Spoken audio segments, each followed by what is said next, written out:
Tu as trouvé la réponse? Tu as trouvé qui était le plus grand entre 11 racines de 12 et 12 racines de 11? C'est une question de comparaison. On en a fait pas mal sur la chaîne. En fait, pour comparer deux quantités, il faut trouver une base de comparaison.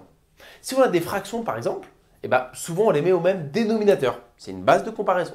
Quand on a des puissances, eh ben, parfois on essaie d'avoir le même nombre sous l'exposant pour comparer. Ou au contraire, le même exposant. Bref, un truc qui nous permet de les distinguer.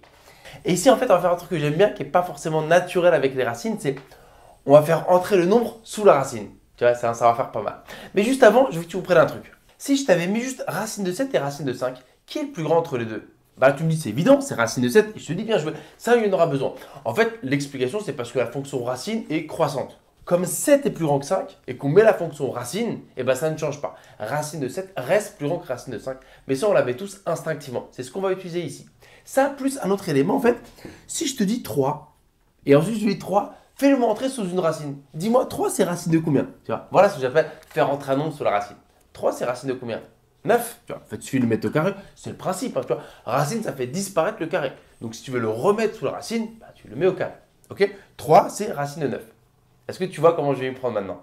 Eh bien, je vais mettre tout le monde sous une seule racine. Donc, ici, il y a déjà 12, d'accord. Mais le 11, je veux le faire entrer. Comment est-ce qu'il rentre dans la racine? T'as retenu? Il faut le mettre au carré. 11, pour qu'il rentre dans la racine, il faut qu'il devienne 11 au carré. 121 pour ceux qui connaissent, mais 11 au carré, c'est mieux. Tu vas voir. Donc, en fait, la quantité de gauche, si on met tout le monde sous une seule racine, ça devient 11 au carré fois 12.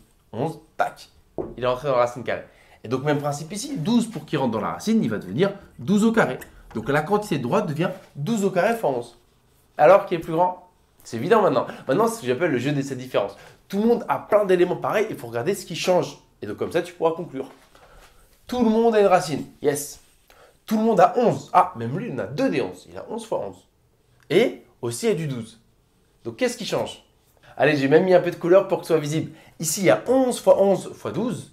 Et là, tu as 12 fois 12 fois 11. Donc, on voit bien que la partie bleue, bah, c'est pareil. Et ce qui change, c'est que lui, la fois 12, tandis que lui, la fois 11. Et si tu as compris mon truc de tout à l'heure, qui est assez instinctif, en fait, on comprend que c'est la quantité de droite qui est plus grande. Donc, voilà comment est-ce qu'on comparait ces deux éléments.